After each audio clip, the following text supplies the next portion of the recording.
Kan? Casing. Casing cikgu. Belanja cikgu casing. Boleh cikgu, esok saya bagi. iPhone apa? antara yang Saya sama phone dengan cikgu.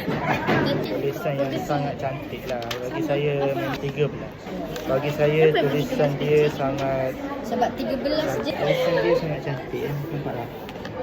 Kan? Tulisan yang sangat cantik. Mostly perempuan lah, mostly. Ni pun cantik juga. Mostly perempuan lah kan. Tulisan yang agak cantik. Ni sekejap besar, sekejap kecil. Tapi dia much better lah daripada awal-awal lah itu. Ni siapa ni?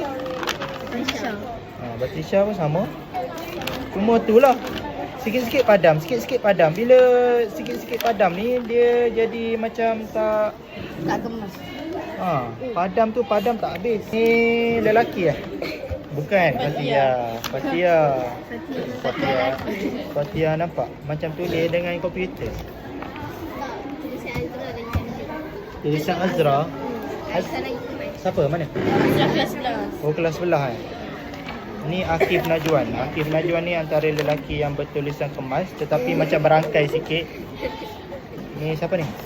Rania Salsabila El Zahra. Habis ni pun kemas juga kan. Jarang lah cikgu tunjuk yang kemas-kemas ni.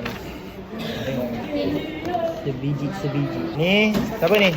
Ni kecil besar Hadi. Tulisan lelaki kalau kira macam ni dah okey lah kan. Cantik lah kan. Cuma kecil besar sengit-bengit itu je lah. Afiqah. Kenapa kerap tak datang? Tak sihat? Cuti buat-buat. Sendiri. Ni pun cantik. Cuti persediaan UPSRA. Cantik sangat. Bila cikgu buka ni kan, first 20 terus. Barulah cikgu akan tengok satu. Okey, kat situ lah baru tolak. Kalau macam kesalahan ejaan yang sikit-sikit tu tak apa. Tengok.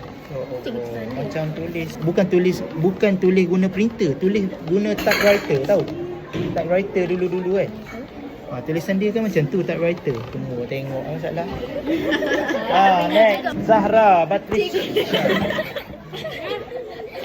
Mari sini. Banyak sangat ni.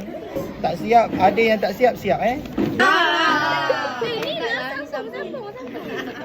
Saya anak yang berbakti.